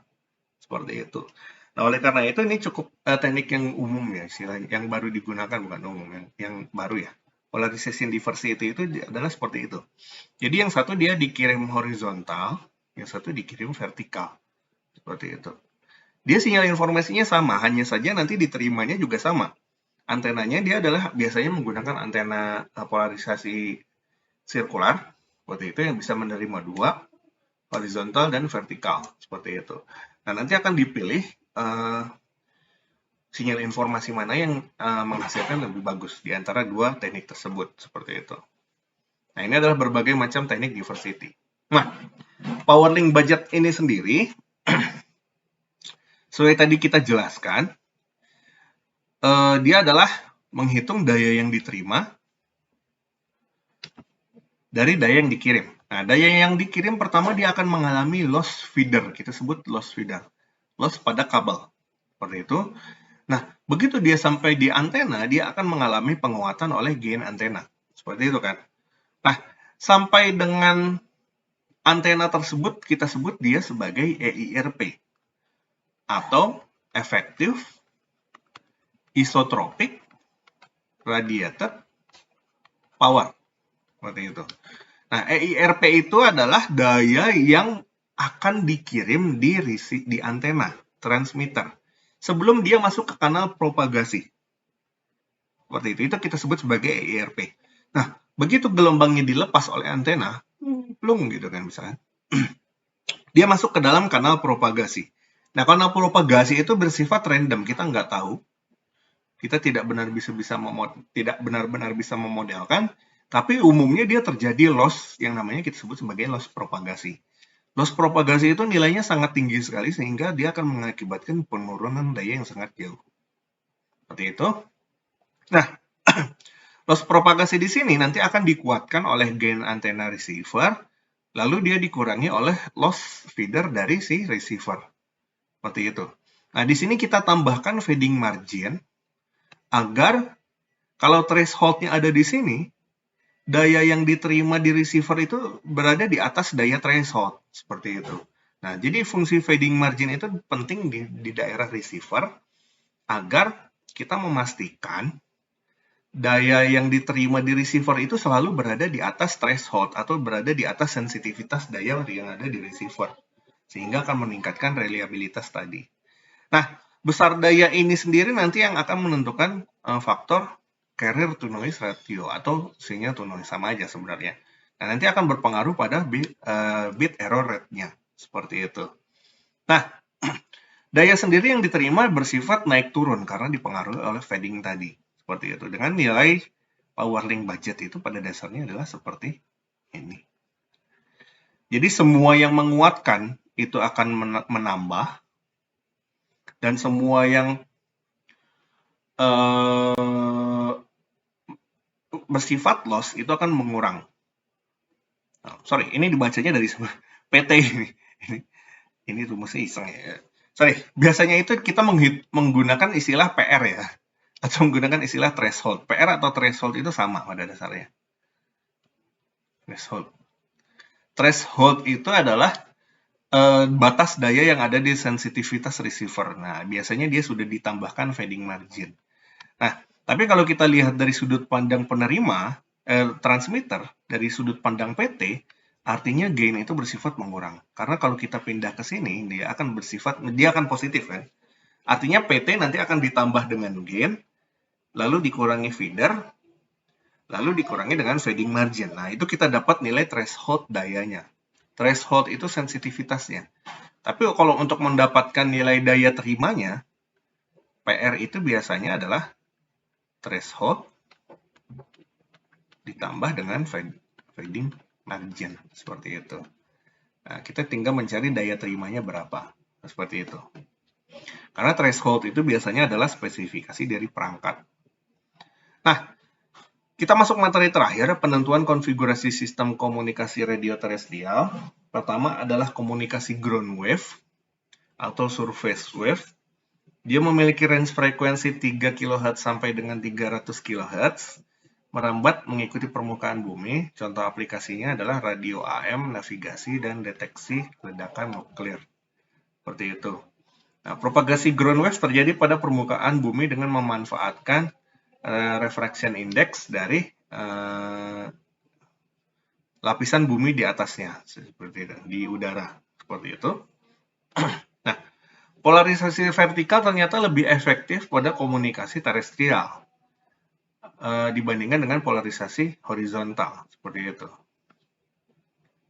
Nah, pertimbangan frekuensinya adalah frekuensi yang digunakan adalah frekuensi rendah. Semakin tinggi frekuensi, atenuasi yang diberikan oleh tanah semakin besar atau mengakibatkan skin depth-nya sangat tinggi. Kita tahu skin depth itu persamaannya adalah sama dengan 1 per atenuasi kan, atau 1 per alfa ya, seperti itu kan. Nah, permukaan bumi tidak uniform atau kondisi tanah bermacam-macam, yaitu terdiri dari rawa, laut, pegunungan, dan pemukiman, sehingga nilai skin depth-nya tidak uniform, seperti itu. Nah, yang kedua adalah pertimbangan antenanya. Nah, karena ground wave lebih efektif untuk polarisasi vertikal, maka antena yang digunakan biasanya adalah antena polarisasi vertikal, seperti itu. Nah, yang kedua adalah propagasi gelombang langit. Berbeda dengan ground wave, kalau kita bicara mengenai ground wave, gelombang merambat pada permukaan bumi, kalau gelombang langit itu dia memanfaatkan pantulan dari ionosfer. Jadi, gelombang ditembakkan ke atas, lalu nanti karena ionosfer memiliki indeks bias yang berbeda dengan udara, maka gelombang akan dipantulkan. Dan ada yang dibelokkan, seperti itu. Nah, prinsip gelombang langit sebenarnya dia memanfaatkan gelombang yang dipantulkan ini untuk bisa diterima di receiver, seperti itu. Nah, conducting layer. Nah, conducting layernya itu sendiri adalah lapisan pada atmosfer ini sendiri yang digunakan oleh yang digunakan sebagai medium pantulan untuk gelombang langit, seperti itu. Nah, lapisan ionosfer ini sendiri dibagi menjadi beberapa lapisan. Pertama, lapisan D, 50-90 km. Konsentrasi elektron dan ion serta ketinggian tergantung elevasi matahari hanya terjadi pada siang hari, seperti itu. Dan menyerap frekuensi 0,3 sampai 3 MHz dan parsial untuk HF. Lalu lapisan I sendiri konsentrasi elektron dan ion serta ketinggian tergantung elevasi matahari. Dan untuk komunikasi HF, jangkauan kurang dari 1.500 km dan untuk siang hari lebih dari 1.500 km. Lalu yang ketiga adalah lapisan S, 90 sampai, ini kayaknya ada yang salah. Nah, tapi, sama ini. Sebenarnya untuk lapisan S 90 sampai 140 km, kadang-kadang terjadi kemungkinannya adalah 50%. Lalu lapisan F1, 140 sampai 210, konsentrasi elektron dan ion serta ketinggian tergantung elevasi matahari hanya ada pada siang hari, sering dipakai pada siang hari saja. Lalu lapisan F2 di mana dia jaraknya lebih dari 210 km. Konsentrasi elektron dan ion serta ketinggian tidak tergantung elevasi matahari, lalu berubah menurut musim dan bintik matahari. Seperti itu. Nah, ionosfer memiliki indeks bias tertentu. Nah, indeks bias inilah yang digunakan untuk pantulan dari gelombang elektromagnetik pada gelombang langit, seperti itu. Nah, jadi kalau kita bisa lihat, indeks bias pada ionosfer itu nanti akan mengakibatkan gelombang dibelokkan kembali ke planet bumi, seperti itu. Nah, kita memanfaatkan proses pantulan dari ionosfer. Nah, seperti itu. Nah, pada dasarnya mata kuliah ini, materi ini adalah untuk pengenalan saja, jadi nanti akan banyak kalian pelajari pada komunikasi yang lain. Contohnya adalah komunikasi akses wireless, kemudian akan banyak belajar yang lebih aplikatif. Contohnya bagaimana kita untuk mengukur daya diterima, seperti itu, dan teknik mengatasi fading itu seperti apa saja, termasuk di dalamnya apabila kita menggunakan yang namanya MIMO. Selama ini kalau kita bicara mengenai antena, kita kan bahas mengenai alatnya saja kan. Tapi konfigurasinya seperti apa? Misalkan kita akan menggunakan konfigurasi multiple input seperti itu, atau beberapa antena. Contohnya adalah space diversity, misalkan seperti itu. Atau nanti kalian akan banyak belajar juga dengan yang namanya teknik multiplexing. Jadi nanti akan kalian banyak pelajari pada mata kuliah tingkat lanjut. Jadi sebenarnya untuk mata kuliah ini untuk materi ini hanya bersifat pengenalan saja untuk kalian masuk ke mata kuliah selanjutnya di semester depan seperti itu. Oke, mungkin saya rasa untuk pertemuan kali ini terima kasih banyak. Akan ada kuis yang akan saya sampaikan di LMS ya. Cukup sekian dari saya. Assalamualaikum warahmatullahi wabarakatuh.